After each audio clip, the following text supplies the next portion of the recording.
សួស្តីអ្នកទាំងអស់គ្នាខ្ញុំបាទសេរ៉ូថ្ងៃនេះខ្ញុំមកសម្ដែងរឿងមួយដែលនិយាយអំពីក្រុមគ្រួសារមួយបានបាត់ខ្លួនកូនស្រីជាទីស្រឡាញ់របស់ពួកគេហើយបន្ទាប់ពី8ឆ្នាំក្រោយមកពួកគេក៏បានរកឃើញកូនស្រីរបស់គេមកវិញនៅក្នុងសភាពដូចជាសាសម៉ាមីហើយចិត្តនឹងសេរីរឿងល្អមួយយ៉ាងណាទៀតតើអ្នកទាំងអស់គ្នាទៅទស្សនាការសម្ដែងរឿងរបស់ខ្ញុំទាំងអស់គ្នាប៉ុន្តែមុននឹងចូលដល់ការសម្ដែងរឿងសូមអ្នកទាំងអស់គ្នាកុំភ្លេចជួយចុច Subscribe និងចុចសញ្ញាកណ្ដឹងឲ្យខ្ញុំនេះមួយផងចាប់ដល់រឿងមកយើងក៏បានឃើញមានគ្រួសារមួយដែលជាប្រជាជនអេស៊ីឪពុកកូនពួកគេកំពុងតែជឿនលេងយ៉ាងសប្បាយនៅក្នុងឡានទៅតាមផ្លូវត្រឡប់ទៅផ្ទះវិញចំណែកឯម្ដាយកំពុងតែបើកឡានក៏មានអារម្មណ៍ថាថ្លង់ពេកក៏បានយកដៃទៅចុចបិទចម្រៀងនោះកុំឲ្យពួកគេច្រៀងបន្តដែលធ្វើឲ្យពួកគេមានអារម្មណ៍ថាឆ្ងល់យ៉ាងខ្លាំងមើលមុខគ្នាហើយក៏បាននៅគ្នាស្ងាត់ស្ងាត់បាត់ទៅហើយមិនយូរប៉ុន្មានពួកគេក៏បានទៅដល់ផ្ទះកូនស្រីរបស់ពួកគេដែលមានឈ្មោះថាលេឡាក៏បានប្រទះឃើញកូនសត្វចាបរបស់នាងកំពុងតែដេកស្លាប់នៅក្នុងទ្រុងហើយលេឡាក៏បានស្រែកហៅម្ដាយរបស់នាងឲ្យមកមើលហើយពេលដែលម្ដាយរបស់នាងដើរមកមើលមុខរបស់គាត់ក៏មានអារម្មណ៍ដូចជាចម្លែកហើយគាត់ក៏បានលូកដៃទៅយកសាកសពសត្វនោះយកជាមកខាងក្រៅហើយក៏បានច្របាច់វាឲ្យងាប់ថែមព្រមម្ដាយនិងឪពុកពួកគេក៏បានចូលទៅកាន់បន្ទប់ក្រោមដីហើយនៅក្នុងបន្ទប់ក្រោមដីនោះក៏យើងឃើញថាមានរូបពីរ៉ាមីតពណ៌ខ្មៅមួយនៅចំកណ្ដាលហើយនៅក្នុងបន្ទប់ពីរ៉ាមីតហ្នឹងក៏មានច្រកមួយចូលទៅខាងក្រោមដីកាន់តែជ្រៅទៀតហើយនៅពេលដែលពួកគេចូលទៅដល់ក្នុងបន្ទប់ក្រោមដីមួយទៀតនោ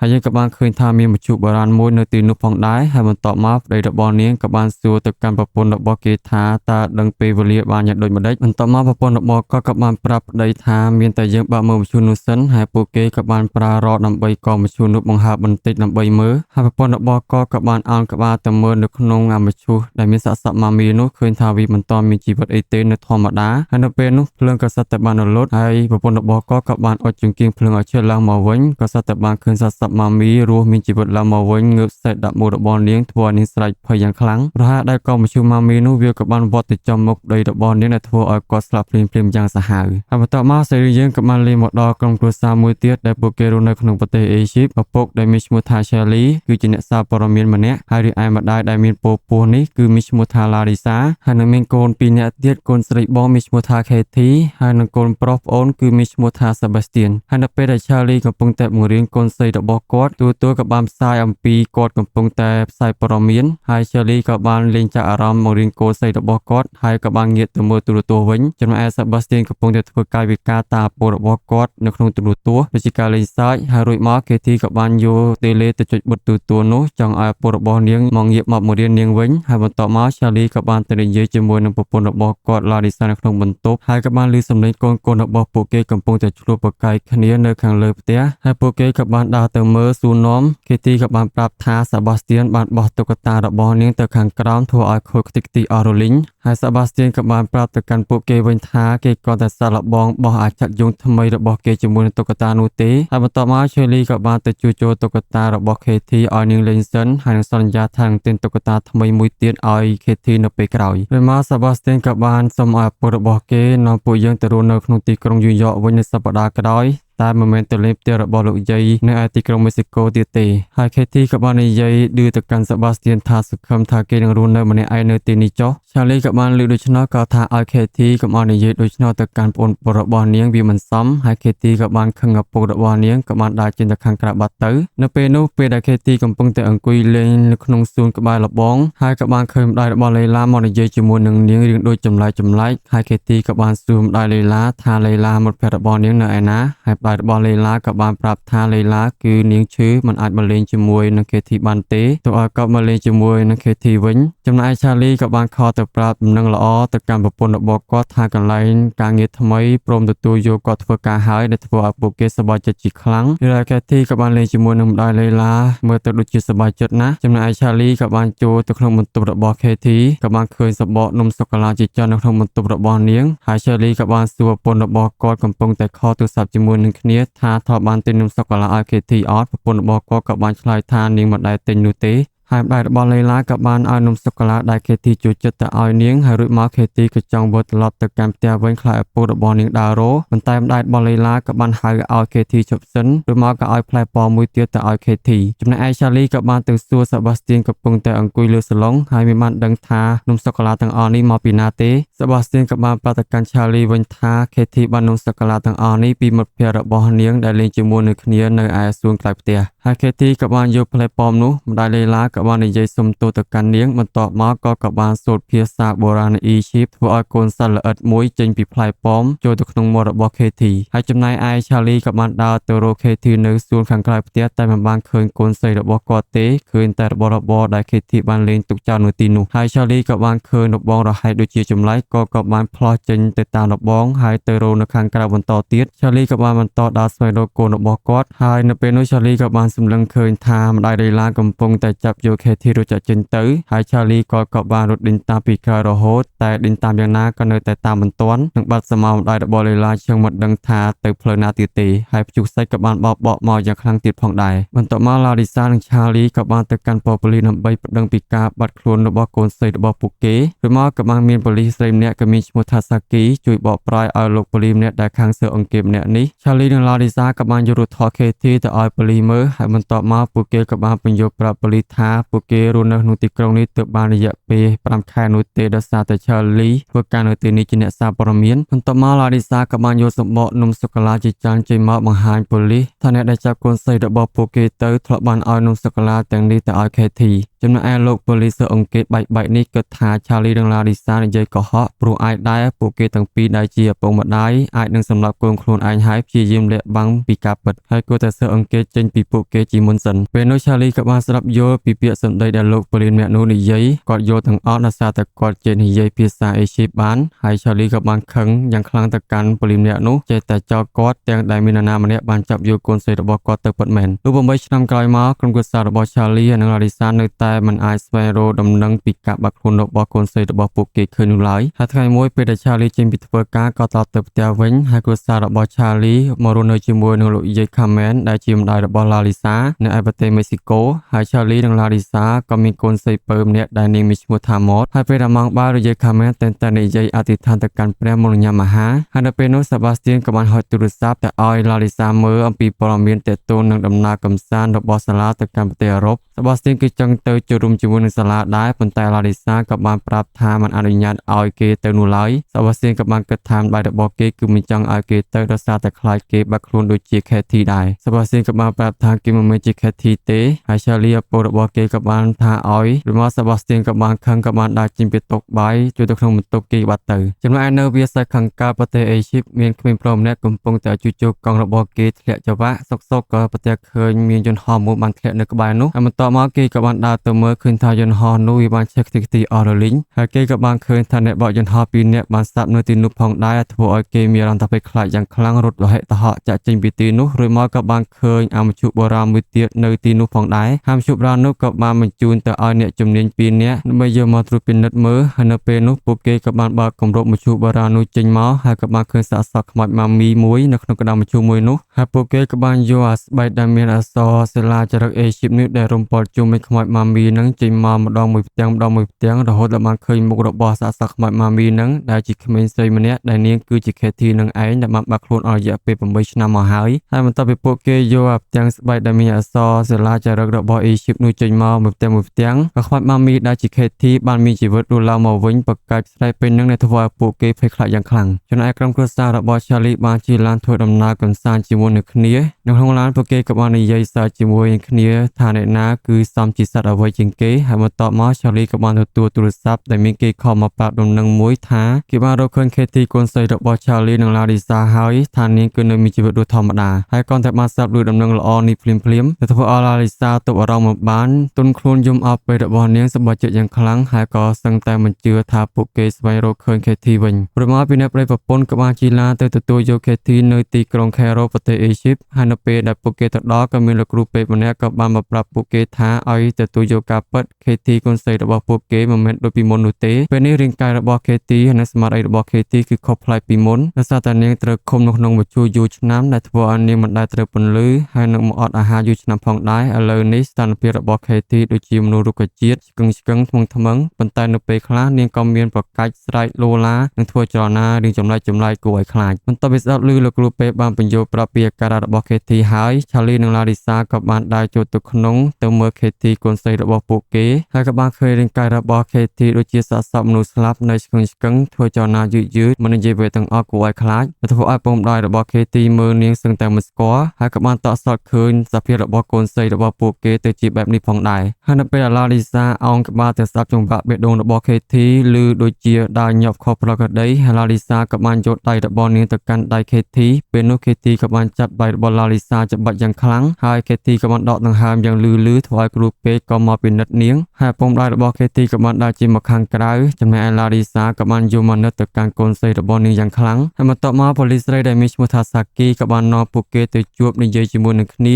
ហើយនាងក៏បានបង្ហាញរូបថតយន្តហោះដែលបានធ្លាក់និងមជ្ឈបុរាណដែលធ្លាក់មកជាមួយយន្តហោះនោះទៅឲ្យ Charlie និង Larissa បានមើលហើយ Saki ក៏បានប្រាប់ពួកគេថាមជ្ឈបុរាណនឹងមានអាយុកាល 3000 ឆ្នាំមកហើយ Katie ក៏នៅក្នុងមជ្ឈនោះត្រូវបានគេដឹកជញ្ជូនមកតាមរយៈយន្តហោះដែលបានធ្លាក់នឹងផងដែរហើយ Charlie ក៏បានឆ្ងល់សួរទៅកាន់ Saki វិញថាម៉េចបានកូនស្រីរបស់គាត់នៅក្នុងកណ្ដាលមជ្ឈបុរាណនោះធ្វើអ្វី Saki ក៏បានប្រាប់ Charlie វិញថាប្រហែលជាមានពួកក្រុមខូចរយស៊ីខុសច្បាប់ជួញដូរវត្ថុបុរាណនិងបានលួចដាក់ក្មេងស្រីចូលទៅក្នុងមជ្ឈនោះដើម្បីដឹកឆ្លងកាត់ប្រទេសផងដែរហើយនៅពេលនោះ Charlie ក៏បានចាំថា Saki គឺជាប៉ូលីសស្រីដែលគេធ្លាប់បានប្តឹងការពីបាកូនស្រីរបស់គាត់កាលលើដំបូងហើយ Charlie ក៏បានថានាងគឺពូកែខាងទិសដីណាស់ហ៊ានសន្និដ្ឋានថាគាត់គឺជាអ្នកដែលធ្វើបាបកូនស្រីរបស់ខ្លួនឯងរួចមក Saki ក៏បានប្រាប់ទៅកាន់ Charlie វិញថានាងគឺមិនបាននិយាយនោះទេគឺជាក្រុមការងាររបស់នាងទេដែលជាអ្នកនិយាយហើយ Charlie ក៏បានសួររកបរិសម្នាក់ដែលធ្វើការជាមួយនឹងនាងដែលសន្និដ្ឋានផ្ដេសផ្ដាសកាយពីលើកនោះថាទៅណាបាត់ហើយ Saki ក៏បានប្រាប់ថាលោកប៉ូលីសម្នាក់នោះលេងបានការអីហើយពូកែខាងតែទិសដីតែការងារវិញធ្វើមិនកើតហើយ Charlie ក៏បានបន្តសួរ Saki ថានាងនៅតែបន្ត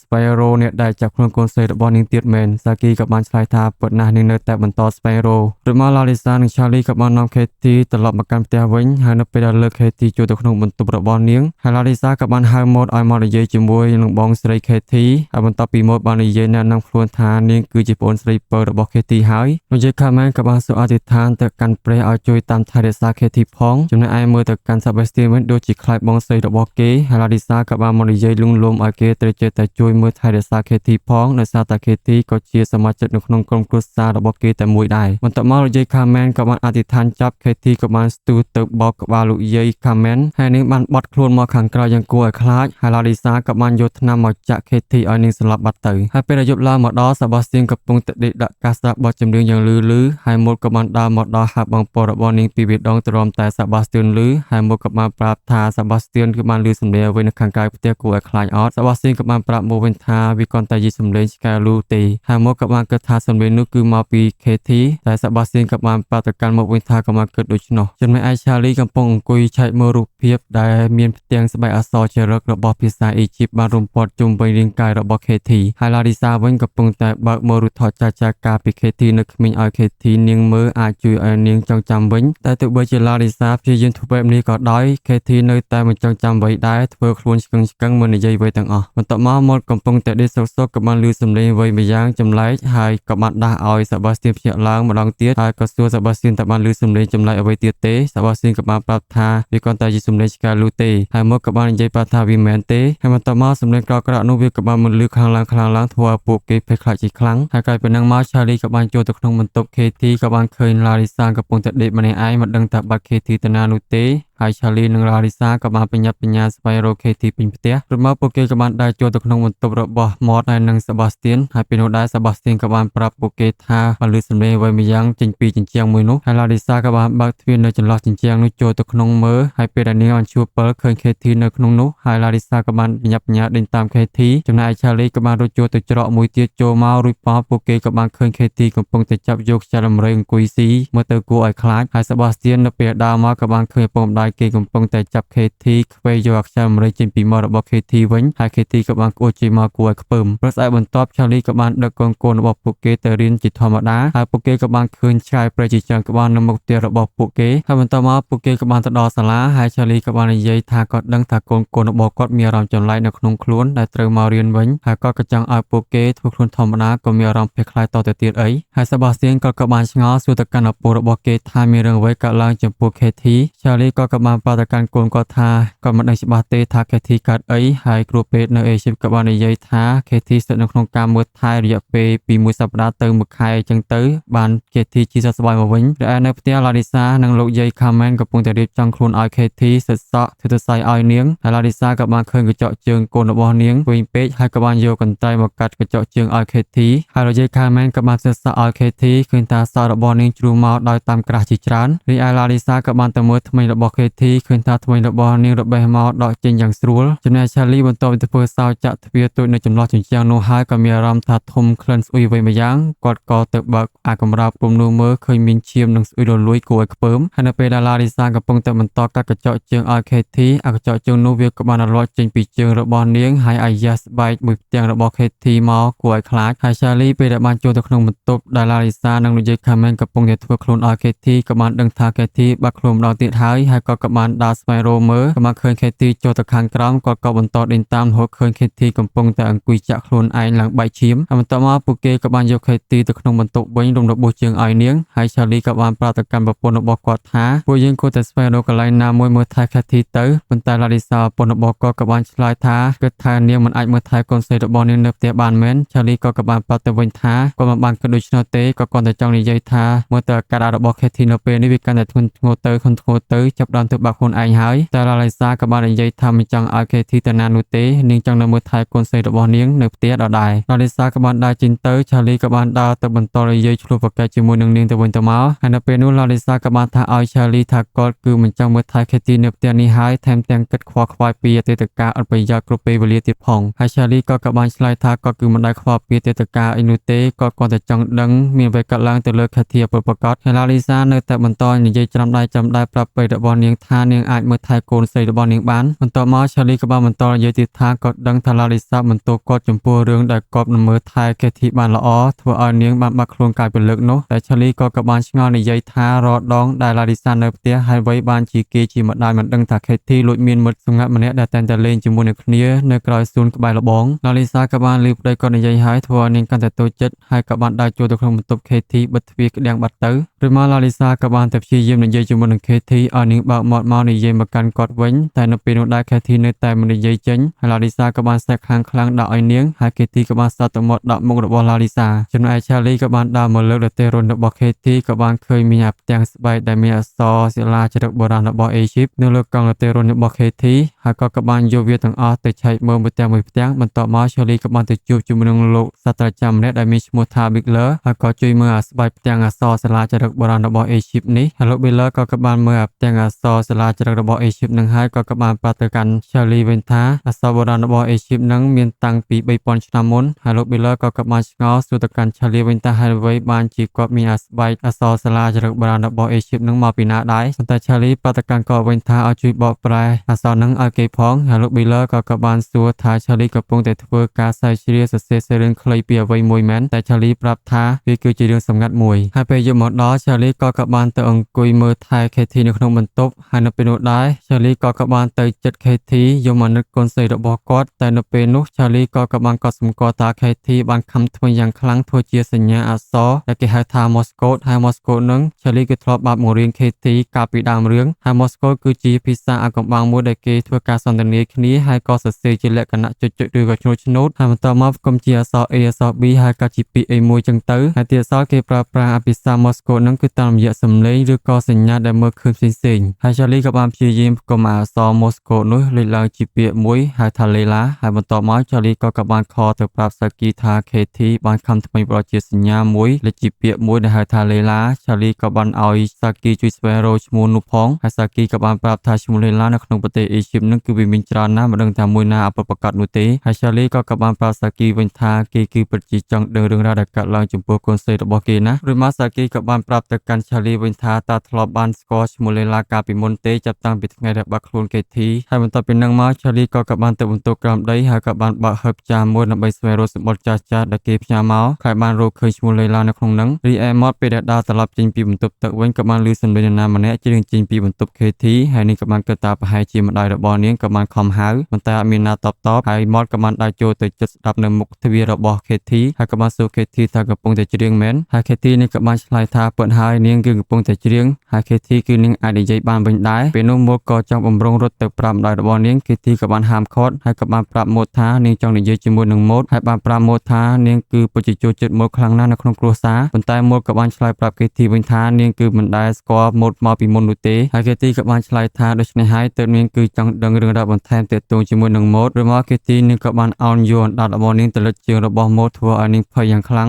ក៏បានរត់ចាត់ចេញពីទីនោះហើយ KT នាងក៏បានសុទ្ធអ្វីមួយយ៉ាងធ្វើឲ្យម៉ូតដាច់ហោះទៅលើឬមកក៏បានហោះទៅបុកនឹងទ្វារចំណែក Charlie កំពុងតែអង្គុយស្វែងរកសម្បត្តិចាស់ៗនោះអស់យ៉ាងច្រើនទ្រាំតែស្វែងរកសម្បត្តិមួយដែលផ្ញើចេញពីលេឡាផ្ញើមកឲ្យ KT រហូត Charlie ក៏បានឲ្យសាគីឆែកស្វែងរកមួយឈ្មោះលេឡានោះតាមរយៈសម្បត្តិនឹងហើយសាគីក៏បានឲ្យក្រុមការងាររបស់នាងស្វែងរកទីតាំងនិងកន្លែងរស់នៅរបស់លេឡាផងដែរបន្ទាប់ពីបានដឹងឈ្មោះលេឡានិងកន្លែងរស់នៅរបស់នាងហើយសាគីក៏បានបញ្ញាប់ទៅមើលឯកសារបន្តទៀតដែលទាក់ទងជាមួយនឹងការថតយន្តហោះកាយពលឹកនោះទៀតនេះឯ Charlie ក៏បានទៅជួបគ្នាជាមួយនឹងលោក Bigler ម្ដងទៀតដើម្បីចង់ដឹងពីការបកប្រែអក្សរបុរាណរបស់អ៊ីជីបពីលោក Bigler ហើយនៅពេលនោះលោក Bigler ក៏បានប្រាប់ Charlie អំពីអក្សរមួយដែលមានគ្រប់ទាំងស្បែកផ្សេងៗដែលមានឈ្មោះថា Nasmaranium ហើយអក្សរមួយនឹងគឺជាឈ្មោះបិសាចអ៊ីជីបបុរាណមួយដែលគេហៅថាជាបិសាចបំផ្លាញគ្រួសារហើយបើយោងតាមខ្សែអាត់សម្លេងមួយដែលលោក Bigler បានយកមកចេញពីសាកលវិទ្យាល័យ Al-Azhar បានរៀបរាប់ពីសាលាចារឹកបុរាណដែលនិទានអំពីអំណាចងងឹតមួយដែលមនុស្សម្នាគ្រប់គ្នាភ័យខ្លាចជាខ្លាំងហើយពួក Nasmaranium គឺធ្វើខ្លួនដូចជាបិសាចទងតាមប្រាណតាមបំបែកគ្រួសារគេហើយវាដូចជាជំងឺនៃព្រលឹងឆ្លងពីមនុស្សម្នាក់ទៅមនុស្សម្នាក់ទៀតគ្រាន់តែខ្សឹបខ្សួនដាក់ត្រចៀកនឹងធ្វើ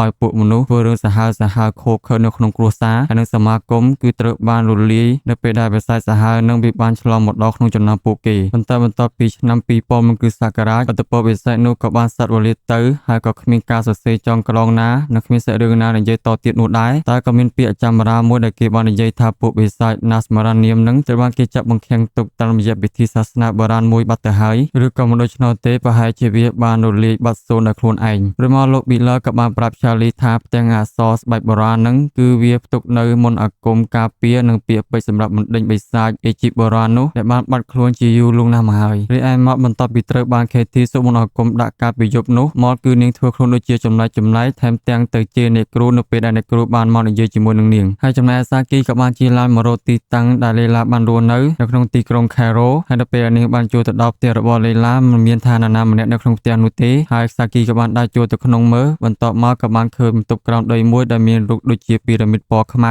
ហើយនៅក្នុងបន្ទប់ពីរ៉ាមីតពណ៌ខ្មៅនោះក៏មានច្រកផ្លូវទៅក្រោមដីមួយទៀតហើយសាគីក៏បានដើររហូតប្រទះឃើញកន្លែងមួយដែលជាកន្លែងរបស់ម្ដាយលេឡាធ្លាប់បានរក្សាទុកមកជួសខ្មោចម៉ាមីនៅទីនោះកាលពីដើមរឿងឬមកពេលដែលសាគីបានដើរមកខាងលើវិញក៏បានឃើញម្ដាយលេឡាមកដល់ផ្ទះផងដែរម្ដាយលេឡាក៏បានរត់មកកាន់កាំបិតចង់សម្លាប់សាគីតែក៏ត្រូវបានសាគីបាញ់មកកកំភ្លើងចាំកណ្ដាលទ្រូងហើយនៅពេលនោះក៏មានក្មេងស្រីម្នាក់បានឈរមើលមកកាន់សាគីនៅមុខផ្ទះហើយនាងក៏បានរត់ចាក់ចេញទៅសាគីក៏បានបន្តដេញតាមក្មេងស្រីម្នាក់នោះរហូតមកដល់លើភ្នំហើយក្មេងស្រីម្នាក់នោះក៏បានកាយយកប្រអប់មួយឲ្យសាគីហើយនៅក្នុងប្រអប់នោះទៀតសោតគឺមានខ្សែកាសែតវីដេអូប្រភេទ VHS ហើយនឹងមានឈ្មោះរបស់ KT នៅលើកាសែតវីដេអូនោះផងដែរហើយយើងក៏បាននឹងថាក្មេងស្រីម្នាក់នេះគឺជាលេឡាមិត្តភក្តិរបស់ KT នឹងឯងហើយនៅផ្ទះឡាឌីសាកំពុងតែបើកទឹកបង្ហូរនៅក្នុងអាងទឹកក៏ស្ទើរតែបានឃើញទឹកនោះវាហូរចេញមកស្ទើរតែទឹកកខ្វក់ហើយបន្ទាប់មកឡាឌីសាក៏បានចុះទៅមើលបំពង់ទឹកនៅខាងក្រោមផ្ទះក៏បានប្រទះឃើញសម្បត្តិជាច្រើនរីប៉ាយពីពេញនោះហើយក៏បានប្រទះឃើញសម្បត្តិមួយដែល Charlie បានស្វែងរកគឺជាសម្បត្តិដែលលេឡាបានផ្ញើមក KT ចំណែក Charlie កំពុងតែដឹក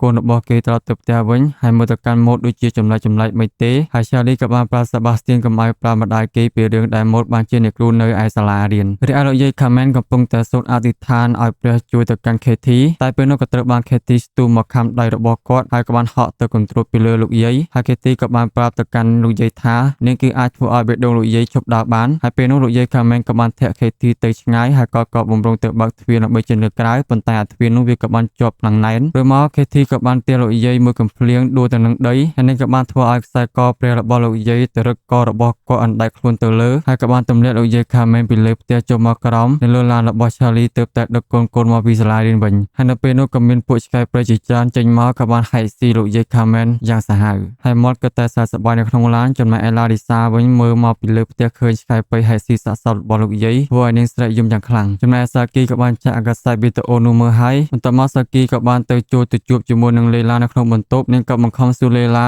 ាមានអ្វីកើតឡើងនៅក្នុងកាសែតវីដេអូមួយនោះហើយលេឡានាងក៏បាននិយាយមិនសូវច្បាស់ទេដោយសារតែអណ្ដាតរបស់នាងទៅបានម្ដាយរបស់នាងកាត់ដោយសារតែនាងព្យាយាមប្រាប់ការពិតដូច្នេះម្ដាយរបស់នាងក៏បានដាក់ទរណកម្មនិងបានកោតអណ្ដាតរបស់នាងផងដែរហើយសាគី ក៏បានសួរថាតើកាពិតនោះគឺជាអ្វីទៅលេឡាក៏បានប្រាប់សាគីថាមិនគួរឲ្យខេទីនៅខាងក្រៅមឈូសនោះទេពីព្រោះវានឹងធ្វើឲ្យមានទឹកជំនន់មកដល់ឆាប់ៗដូច្នេះបងប្អូនរបស់នាងក៏គ្មានជំរឿក៏បានដឹកមឈូសរបស់ខេទីចាក់ចេញពីទីក្រុងហើយក៏បានជួបបតវេហេតុថ្នាក់យន្តហោះបណ្ដាលបងប្អូនរបស់លេឡាបានស្លាប់ផងដែរហើយលេឡាក៏បានបន្តប្រាប់ការពិតទៀតទៅកាន់សាគីដែលនាងបានសរសេរនៅក្នុងกระดาษមួយនេះហើយនៅពេលដែលសាគីបានដឹងការពិតហើយនាងក៏បានព្យាយាមខកទៅកាន់ឆាលីប៉ុន្តែឆាលីមិនបានលើកទូរស័ព្ទរបស់នាងនោះទេដោយសារតែឆាលីនិងក្រុមគ្រួសាររបស់គាត់កំពុងតែធ្វើពិធីបុណ្យសពឲ្យលោកយាយខាមែននៅឯផ្ទះហើយឡាឌីសាកំពុងតែអង្គុយយំសំណោះសណោម្ដាយរបស់នាងជាខ្លាំងរីឯសេបាស្ទីនក៏បានឡើងទៅខាងលើហើយឆាលីចូលមកខាងក្រោមជួយមើលម្ដាយរបស់គេផងហើយម៉តវិញកំពុងតែអង្គុយដកធ្មេញខ្លួនឯងហើយចេះតែសម្លឹងមើលទៅលើពីដានហើយឆាលីក៏បានទៅនិយាយជាមួយនឹងឡាឌីសាហើយពេលនោះឡាឌីសាក៏បានប្រាប់ឆាលីថានាងគឺមិនចង់នៅទីនេះទេឆាលីក៏បានប្រាប់ប្រពន្ធរបស់គាត់ថាគាត់ដឹងថាវាគឺមិនដូចជាការពិតប៉ុន្តែពួកយើងចាំបាច់នៅទីនេះដើម្បីធ្វើពិធីបុណ្យសពឲ្យលោកយាយខាមែនឲ្យបានរួចរាល់សិនប៉ុន្តែឡាឌីសាក៏បានប្រាប់ទៅកាន់ប្តីនាងថានាងមិនបាននិយាយអំពីរឿងម្ដាយរបស់នាងទេចំណែកសេបាស្ទីនកំពុងតែអង្គុយយាមខេទីកុំឲ្យនាងទៅខាងក្រៅបង្ករឿងនៅក្នុងកម្មវិធីតែពេលនោះសេបាស្ទីនក៏ត្រូវបានខេទីបំពួកស្មារតីឡើងចង់ឈួតនៅក្នុងបន្ទប់រីឯមាត់ក៏បានដកធ្មេញខ្លួនឯងឡើងអស់ពីមាត់ហើយក៏បានមើលទៅកាន់ខេទីបានហែកពីដានចេញមកនិងគួរឲ្យខ្លាចពេលមកមាត់ក៏បានយកធ្មេញពីសសររបស់លោកយាយខាមែនមកពាក់លេងសេកដាក់ជាមួយនឹងពងម្ដាយរបស់នាងហើយពេលនោះមាត់ក៏បានទៅខំត្រជាបរោះម្នាក់ឲ្យហូរឈាមហើយខេទីក៏បានចេញមកពីលើពីដានបានសម្រេចក៏បានចូលទៅក្នុងមឈូសរបស់លោកយាយខាមែនបឺតជញ្ជក់ឈាមសសររបស់លោកយាយហើយនៅពេលដែលមឈូសនោះវាក៏បានដួលក៏បានខ្ទាស់សសររបស់លោកយាយចេញមកខាងក្រៅហើយខេទីនាងក៏បានទៅបន្តបឺតជញ្ជក់ឈាមខ្ទុះរបស់លោកយាយខាមែនមើលទៅគួរឲ្យខ្ពើមហើយភ្ញៀវដែលបានចូលរួមកម្មវិធីនោះមើលទៅខ្ពើមពេកក៏បានគួរចេញមកហើយលុះមកដល់ពេលយប់ឆាលីកំពុងតែអង្គុយចាំមើលខេទីដែលត្រូវបានចងខ្លួនជាប់ជាមួយនឹងរទេះមិនឲ្យទៅបង្ករឿងពេលផ្ដាននៅណាទៀតហើយសេបាស្ទីនវិញក៏ត្រូវបានអភិសាចនោះចូលសន្ធើតក៏បានអង្គុយបោកក្បាលខ្លួនឯងនឹងក្រេចិញ្ចៀមចំណែកឡាលីសាវិញកំពុងតែអង្គុយរៀបចំខោអាវដើម្បីចាក់ចេញពីទីនោះហើយឆាលីក៏បានឃើញតែរុននិងខេទីកំពុងតែហណ្ដែហោះចុះឡើងអ្នកធ្វើឲ្យគាត់មានអារម្មណ៍ថាដូចជាមិនសូវស្រួលណាមួយខេទីជិះតែសម្លឹងមើលមកកាន់គាត់ផងហើយនៅពេលនោះសាគីក៏បានមកដល់ផ្ទះរបស់ឆាលីនិងឡាលីសាហើយនាងក៏បានយកកាសែតវីដេអូម្ដាយលេឡាមកចាក់មើលជាមួយនឹងគ្នាហើយអ្នកដែលចាប់យកខេទីយកទៅគឺជាម្ដាយរបស់លេឡានឹងឯងហើយនាងក៏បានយកខេទីដើម្បីធ្វើពិធីសាសនាបែបបង្ខំទុកសាសនាម៉ាមីលើកទី82ហើយមនុស្សណាក៏អាចយកមកធ្វើពិធីបានដែរតែបើយកក្មេងៗមកធ្វើពិធីគឺវាអាចបង្ខំទុកសាសនាម៉ាមីក្នុងមជ្ឈបានយូរជាងមនុស្សធំហើយបន្តមកពួកគេក៏បានឃើញថាក្រុមម្ដាយរបស់លេឡាក៏បានចាប់យកខេទីទាំងរស់ដាក់នៅលើសាសនាម៉ាមីដែលនៅក្នុងក្តារមជ្ឈហើយម្ដាយលេឡាក៏បានសូត្រមន្តអាគមជាភាសារបស់អេជីបដែលឲ្យសាសនាម៉ាមីនោះងើបឡើងមានជីវិតដើម្បីផ្ទេរវិញ្ញាណបិសាចខ្មោចម៉ាមីចូលក្នុងខ្លួនរបស់ខេទីវិញហើយបន្តមកពួកក្រុមម្ដាយរបស់លេឡាក៏បានយកផ្ទាំងស្បែកដែលមានអក្សរមន្តអាគមបុរាណរបស់អេជីបរុំព័ទ្ធជុំវិញខ្លួនរបស់ខេទីមើលទៅដូចជាសាសនាម៉ាមីបន្តមកពួកគេក៏បានយកខេទីដាក់ចូលទៅក្នុងមឈូសគ្របបិទចិត្តយ៉ាងឆឹងចំណែកឡាលីសាហើយនិងឆាលីបានមើលឃើញវីដេអូនោះហើយដែលគេធ្វើដាក់កូនស្រីរបស់គាត់គឺសឹងតែពួកគេមិនអាចទប់អារម្មណ៍បានយំចេញមកនៅកូនស្រីរបស់ពួកគេខ្លាំងណាស់រីឯខេទីក៏បានបង្រួបឲ្យសេបាស្ទីនដោះលែងនាងចេញពីរទេះហើយខេទីនិងសេបាស្ទីនក៏បានជួយគ្នាហែកផ្ទាំងស្បែកអក្សរដែលមានមន្តអាគមបុរាណរបស់អេជីបចេញពីក្នុងខ្លួនរបស់ខេទីរហូតដល់អស់រលីងដែលធ្វើឲ្យបិសាចនៅក្នុងខ្លួនរបស់ខេទីកាន់តែមានអំណាចខ្លាំ